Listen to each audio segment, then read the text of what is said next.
Have you ever wondered what would happen if you tried to rob a bank with lemon juice? Well, you won't have to because today we're going to talk about how two guys did just that. And what followed their crimes wasn't a testament to their genius. In fact, their crimes led to a study, an unflattering one, but we'll get into that a bit later.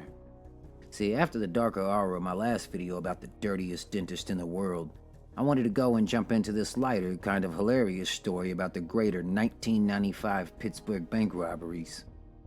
I have to be honest, there were times when researching and writing this story that I just couldn't stop laughing. I was cracking up. Look, I'm not here to insult the subjects of this story, but the lack of rationale is at times just too freaking funny. So for context, lemon juice can be used as an invisible ink. You can write on paper with lemon juice, but since it's colorless, you would need to use a hot light bulb to see the message. It's a pretty cut and dry trick. Well, the subjects of this citrus-filled case, MacArthur Wheeler and Clifton Earl Johnson, learned about the invisible ink ability of lemon juice, and what do you know? They decided they were going to become John Cena before John Cena became John Cena by using the lemon juice to make their faces invisible so that they could go and rob some banks while doing so unseen. And no, I'm not lying.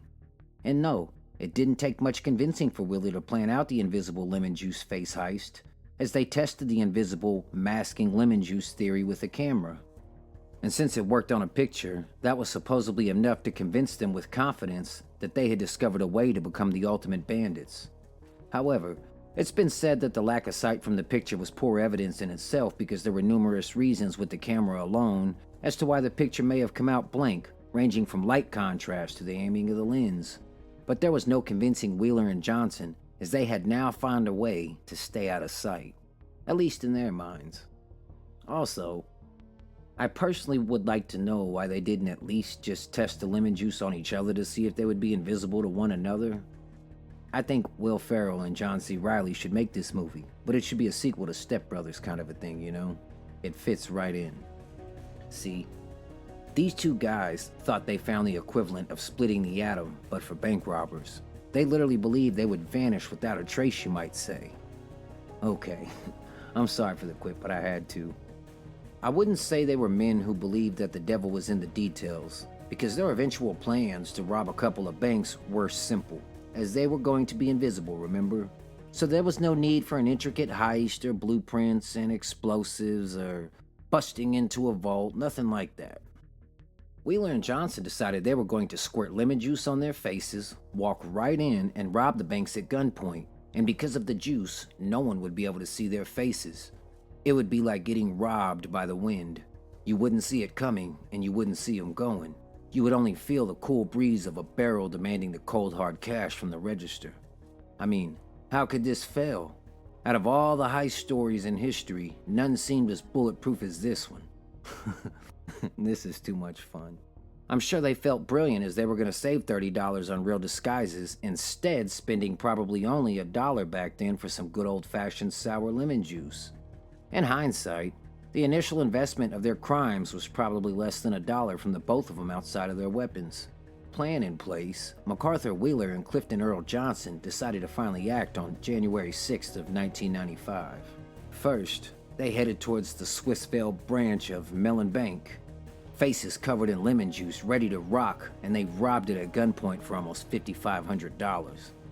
Then, they headed towards the Fidelity Savings Bank in Brighton Heights, loading up with more squirts of lemon to the face before robbing the bank in the exact same manner. However, I couldn't find a consistent total, and I do apologize for that. Again, these weren't fancy or violent robberies that turned into pursuits or shootouts, so there isn't much detail to cover there. They literally went in with lemon juice on their bare faces for the cameras to see and capture, and that's exactly what happened aside from the stealing of a little bit of the moolah. Wheeler was almost immediately arrested as his face along with Johnson's were plastered everywhere from all the modern surveillance in the banks that they had just robbed. To their shock and surprise, the lemon juice didn't do its part, and now they were going to prison. That lemon juice sure was an unreliable accomplice. Funny enough, and allegedly, when the cops were showing Wheeler pictures and video of himself committing the robberies, he claimed in a surprising tone, "But I wore the lemon juice." And I don't know if that's true, but it sure is hilarious. And Johnson was arrested a few days later. Johnson immediately flipped on Wheeler and testified against him for a more lenient sentence. So not only was Wheeler betrayed by the lemon juice, but support from his partner Clifton Johnson was now as invisible as the ink they were hoping to imitate.